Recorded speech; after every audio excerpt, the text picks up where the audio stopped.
19th November 1942, Northern Steppe, 150 kilometers northwest of Stalingrad. Major Ion Dumitrescu of the Romanian Third Army stood in his command bunker, listening to something that didn't belong in the frozen darkness before dawn. It started as a distant rumble, like summer thunder rolling across the steppe, but this was no storm. The sound grew louder, deeper, until the earth itself began to tremble beneath his boots. He grabbed his binoculars and rushed outside into the -18-degree cold. What he saw on the horizon made his blood freeze colder than the Russian winter.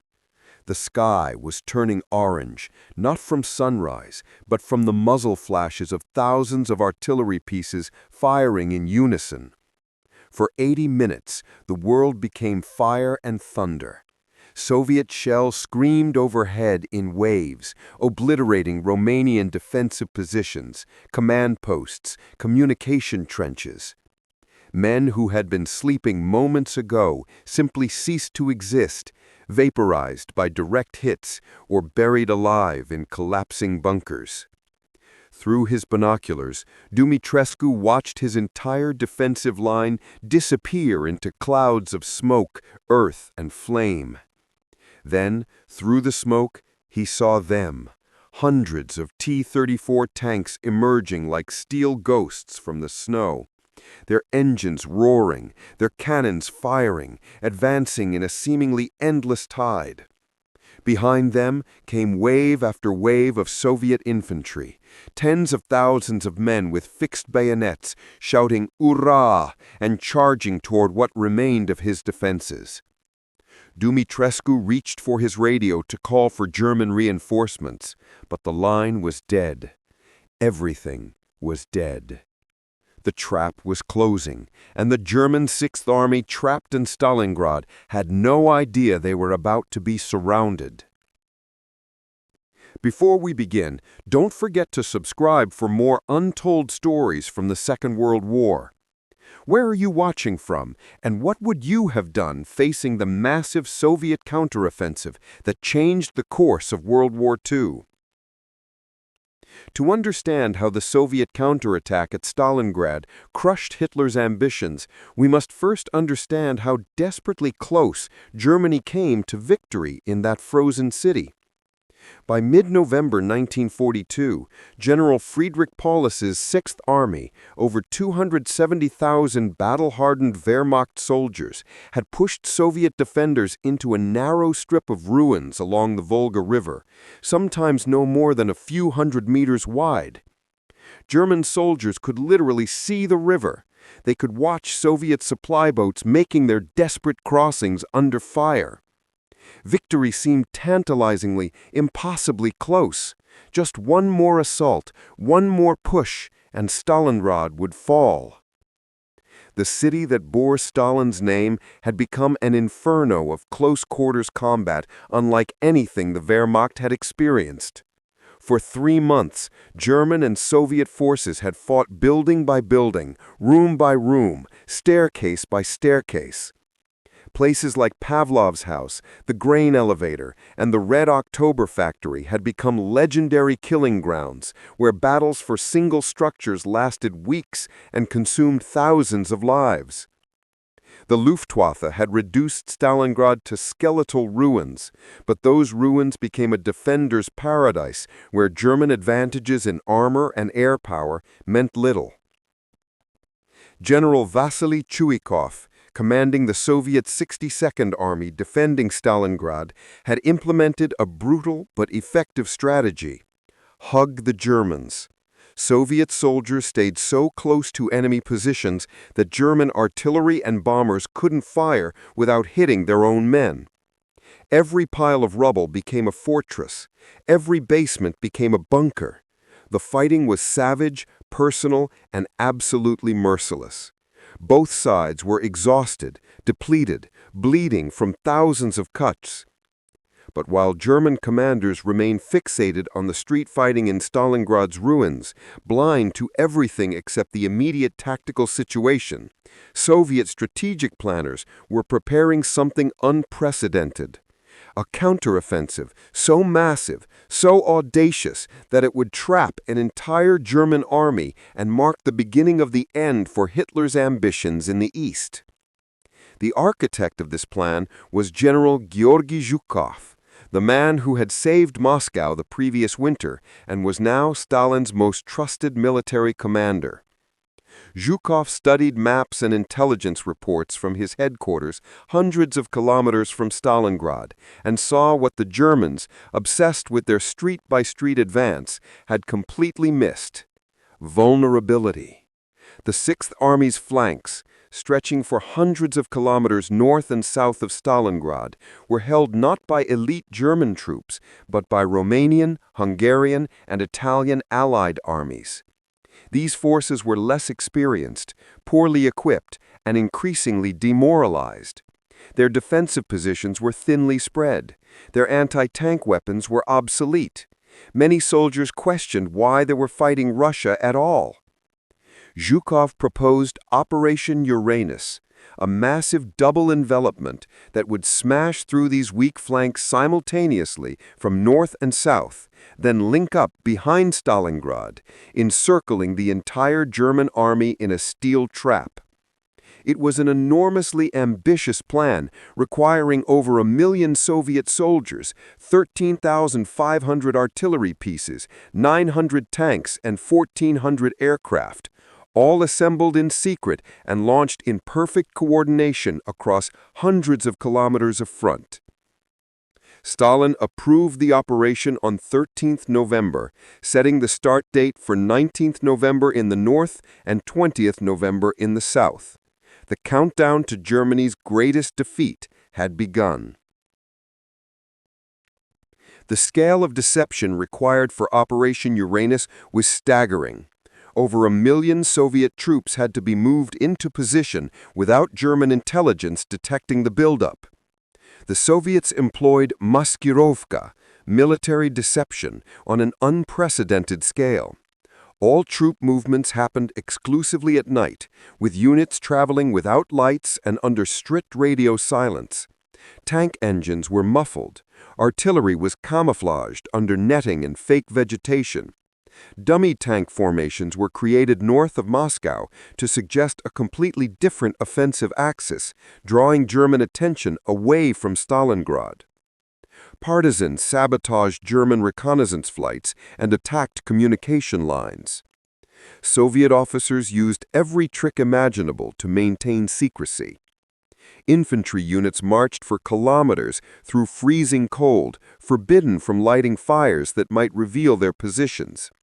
Tank crews were not told their actual objectives until hours before the attack. Even frontline commanders received only portions of the overall plan. False radio traffic suggested Soviet forces were preparing defensive positions, not massing for attack. Meanwhile, German intelligence failed catastrophically. Luftwaffe reconnaissance flights were limited by weather and fuel shortages. German commanders, confident that the Soviets were too weak and disorganized to launch major operations, dismissed reports of Soviet buildup as exaggerations. They believed the Red Army was barely holding on in Stalingrad itself. How could they possibly be preparing a massive counteroffensive?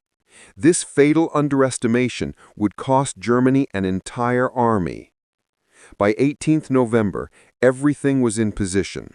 Soviet artillery batteries, thousands of them, were dug in and loaded. Tank units were fueled and ready.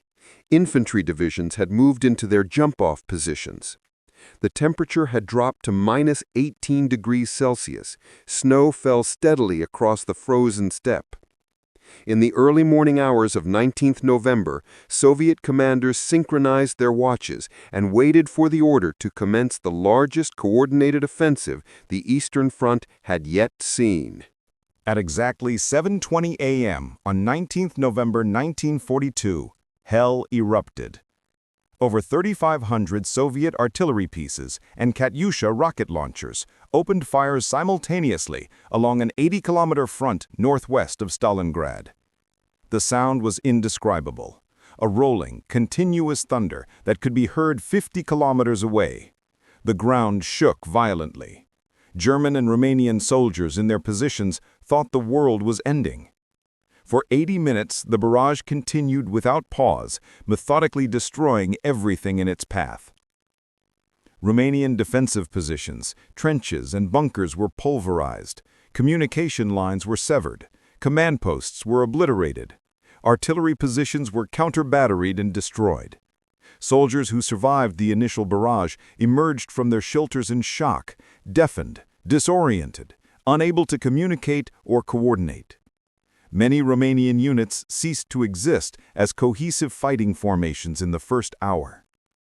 Then, at 8:50 a.m., the Soviet armor attacked.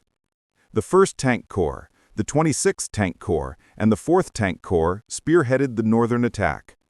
They crashed through Romanian positions at speeds approaching 40 kilometers per hour, bypassing strongpoints, cutting communication lines, driving deep into the German rear.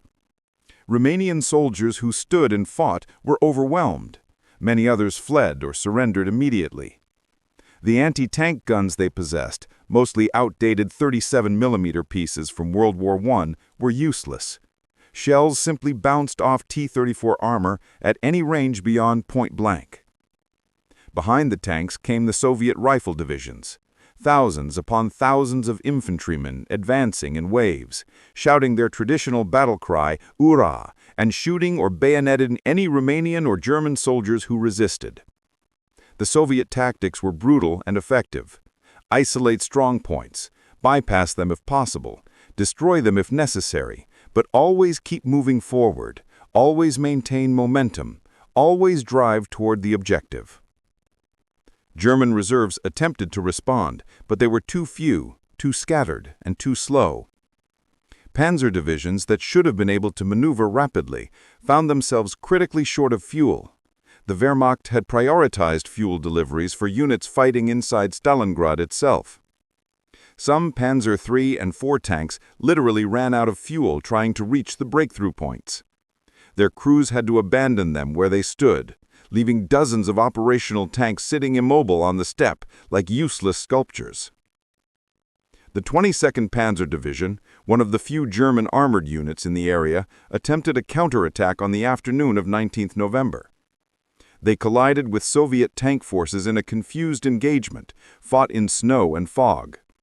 The Germans were outnumbered and outmaneuvered. Within hours, the 22nd Panzer Division had lost half its tanks and was withdrawing in disorder. The northern pincer continued its relentless advance southwest toward the Don River and beyond. One German officer who witnessed the collapse later wrote, "It was like watching a dam break. One moment our Romanian allies held the line.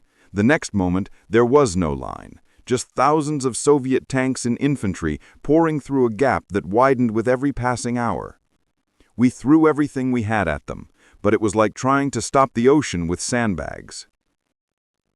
The next day, 20th November, the nightmare repeated in the south.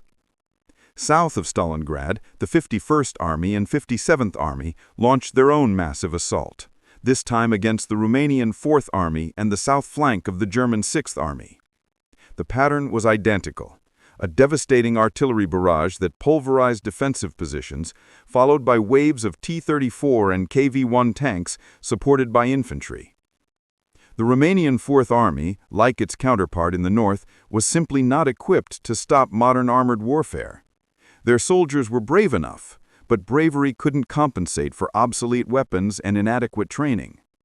Soviet tanks broke through their lines within hours. Romanian units disintegrated. Some retreated in good order, others panicked and fled. Many simply surrendered, seeing no point in dying for a German war of conquest.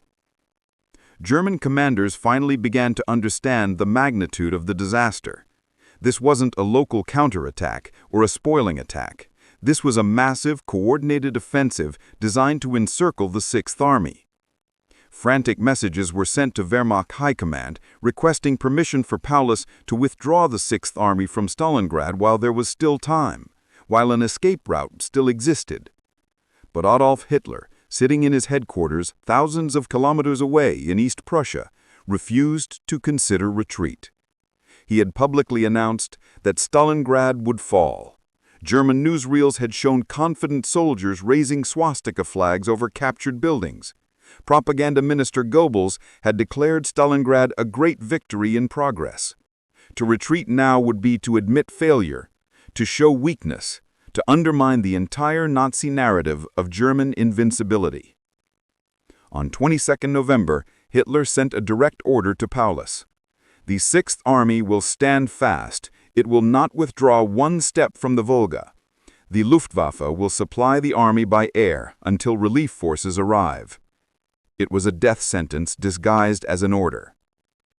That same day, 23 November, the two Soviet pincers met near the town of Kalach on the Don River, 40 kilometers west of Stalingrad.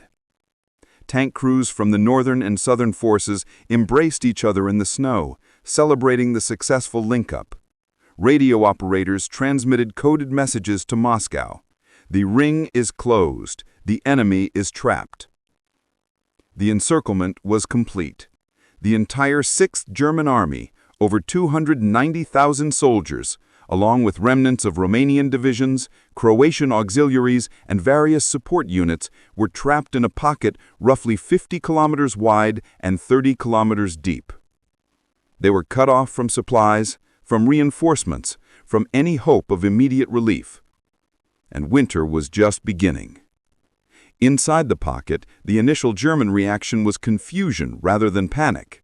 Many officers and soldiers had experienced encirclement before, at Demyansk and Holm earlier in 1942, and had been successfully supplied by air until ground forces broke the siege. Wehrmacht propaganda had always emphasized German resilience, flexibility, and the Luftwaffe's capabilities. Surely this situation was temporary. Surely relief forces would break through. Surely the Luftwaffe could keep them supplied. These assumptions were catastrophically wrong. Reichsmarschall Hermann Göring, commander of the Luftwaffe and one of Hitler's most powerful subordinates, personally assured the Führer that his air force could supply the trapped Sixth Army. Paulus's quartermaster had calculated that they needed a minimum of 500 tons of supplies daily to sustain the army: food, ammunition, fuel, medical supplies, winter clothing, and fodder for the thousands of horses used to pull artillery and supply wagons. Göring claimed the Luftwaffe could deliver 500 tons per day. He cited the Demyansk airlift as proof of concept.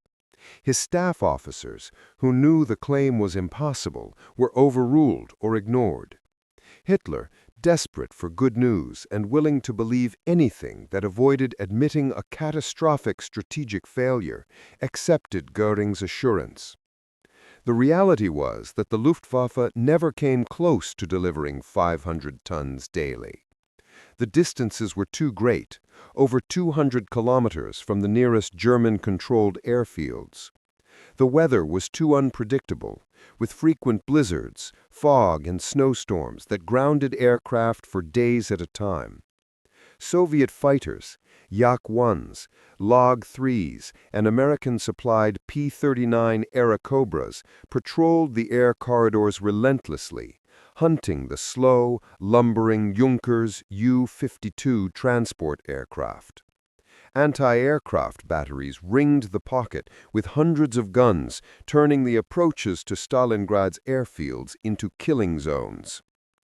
The primary transport aircraft, the Junkers U-52, was designed for cargo operations, not for flying through blizzards and fighter screens.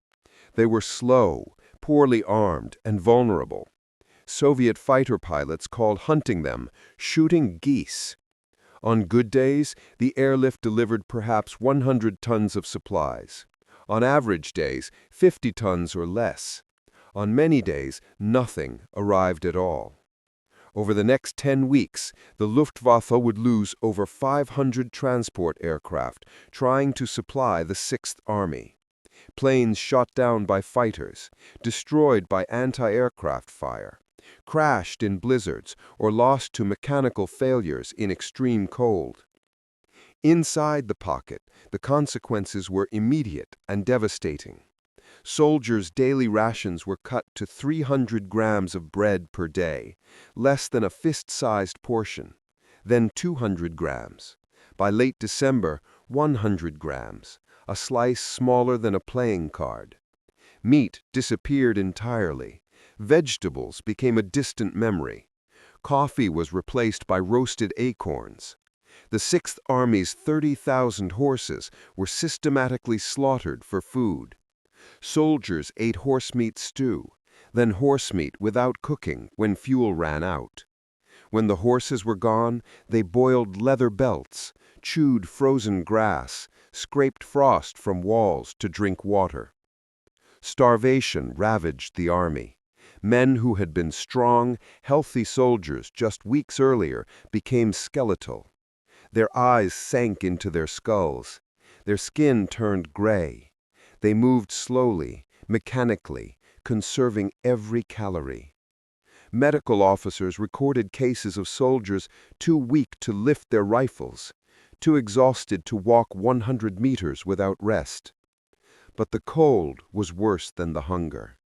December brought temperatures that plunged to minus 30 degrees Celsius, then minus 35, then minus 40 on the worst nights. German soldiers were still wearing standard wool uniforms designed for Central European weather, not Siberian winter. They had no proper winter coats, no insulated boots, no cold weather gear. The Wehrmacht had sent them to fight a summer campaign that was supposed to end before winter arrived. Frostbite became epidemic. Toes and fingers turned black with necrosis. Ears and noses fell off. Men wrapped their feet in newspaper and rags, but nothing helped. Field hospitals overflowed with frostbite casualties. Surgeons performed amputations by candlelight, without anesthesia, sawing through frozen tissue while patients screamed or died from shock. Those who survived the amputations often died from infection days later. One Wehrmacht doctor wrote in his journal, "We are not treating soldiers anymore. We are watching them die slowly, one piece at a time. First their toes, then their feet, then gangrene spreads and kills them. I have no medicine, no bandages, no anesthesia.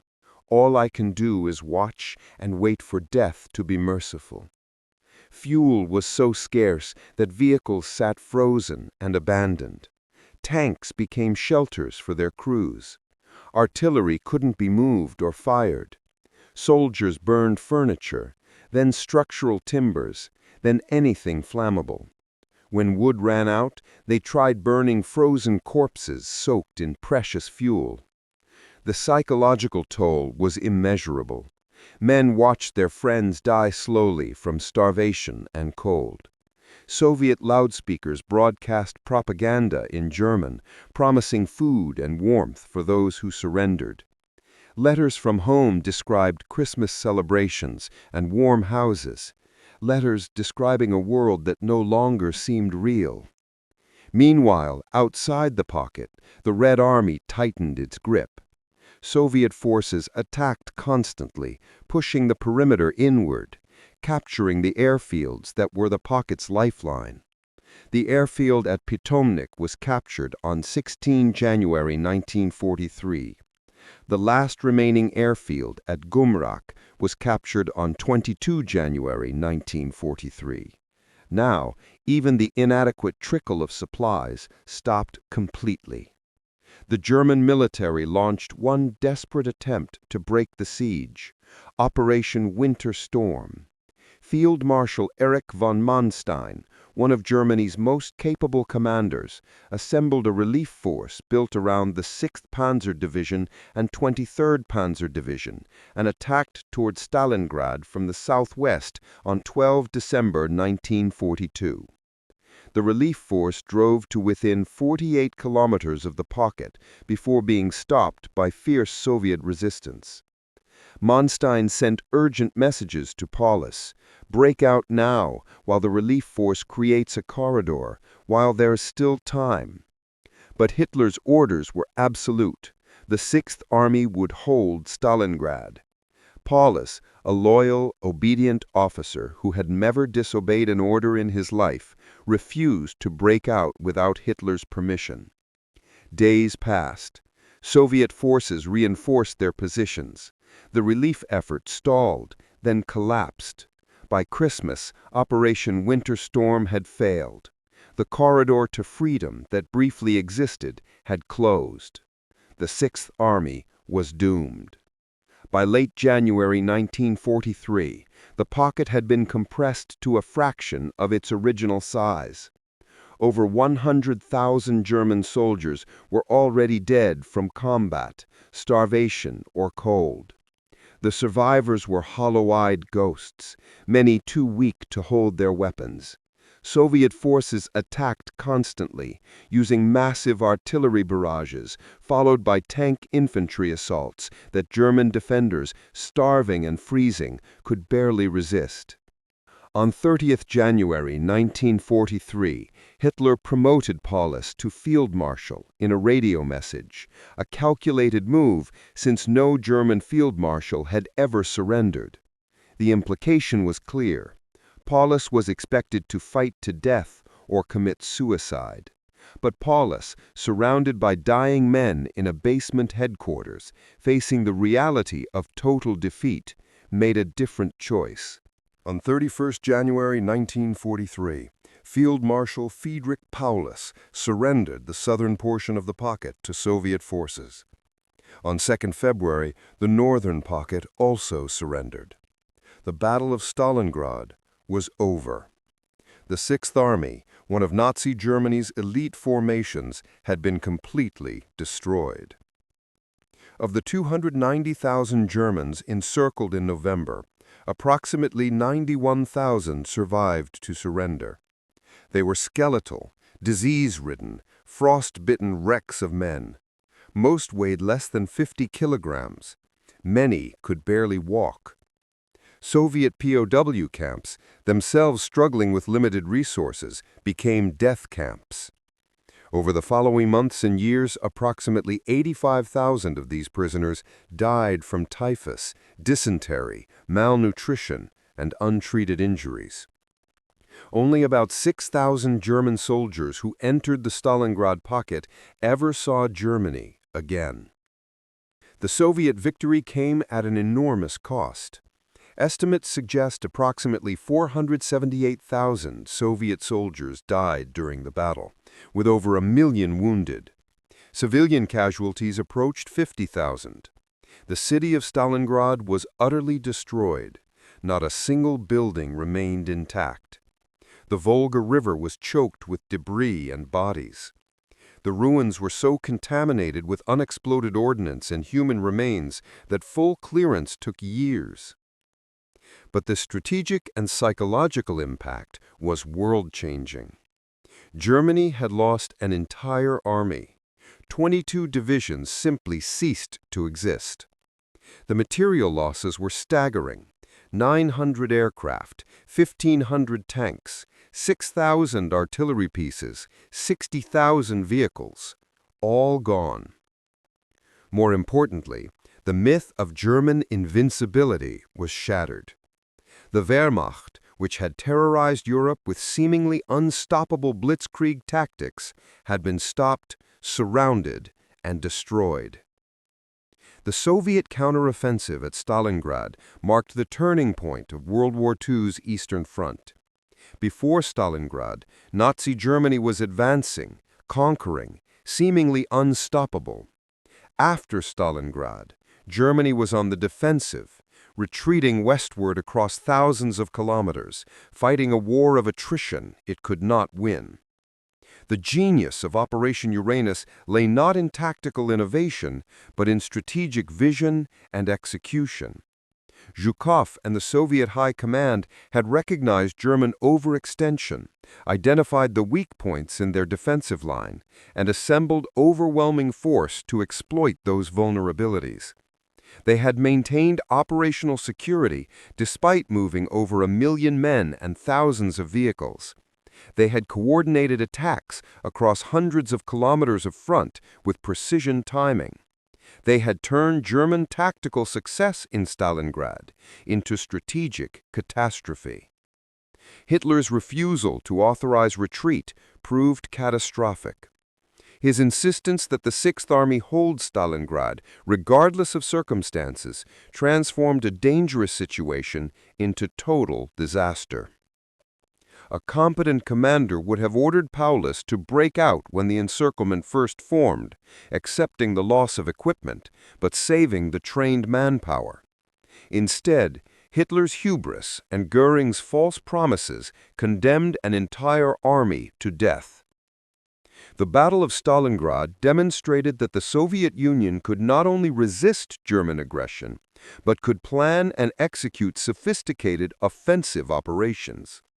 Soviet industry, relocated beyond the Urals, was producing tanks and artillery faster than Germany could replace losses. Soviet commanders had learned from early defeats and developed effective combined arms tactics. Most importantly, the Soviet people showed they would endure unimaginable suffering to defend their homeland. For Germany, Stalingrad was the beginning of the end. The loss of the Sixth Army created a manpower crisis that could never be fully addressed. The subsequent Soviet offensives would drive German forces back across Ukraine, Belarus, Poland, and eventually into Germany itself.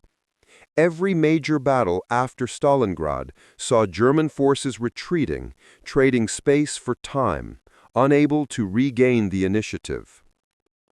Today, 80 years after the battle, Stalingrad has been rebuilt as Volgograd. Mamayev Kurgan, the hill that changed hands repeatedly during the street fighting, is crowned with "The Motherland Calls," an 85-meter statue of a woman holding a sword aloft, symbolizing Russia's defense against invasion. Around the statue are memorials listing the names of defenders. In the soil beneath, workers still occasionally find relics, bullets, helmets, bones. The earth itself is a memorial. Major Ion Dumitrescu, the Romanian officer who witnessed the opening barrage of Operation Uranus, survived the encirclement and Soviet captivity. He returned to Romania in 1948, lived quietly, and never spoke publicly about Stalingrad. Years later, his grandson found his diary, which ended with a simple entry dated 23 November 1942. "The trap has closed. God help those inside." The soldiers who died at Stalingrad, German, Soviet, Romanian, Italian, Hungarian, died because their leaders made strategic decisions without fully understanding the consequences. Hitler's ambition to conquer the Soviet Union, capture the Caucasus oil fields, and humiliate Stalin led directly to the encirclement and destruction of his finest army. The Soviet counterattack didn't just crush Hitler's ambitions at Stalingrad. It broke the back of German offensive capability in the east and began the long, bloody road to Berlin. The Battle of Stalingrad proved that the Soviet Union proved that the modern warfare is decided not by tactical brilliance alone, but by logistics, industrial capacity, manpower reserves, and strategic vision. Germany possessed the first. The Soviet Union possessed all the others. In the frozen ruins of one Russian city, that mathematical reality became undeniable. The Wehrmacht would never fully recover.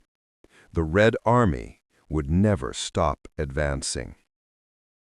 Operation Uranus succeeded because it exploited fundamental weaknesses in German strategic planning: overextended supply lines, reliance on unreliable Allied armies, underestimation of Soviet capabilities, and Hitler's refusal to acknowledge reality.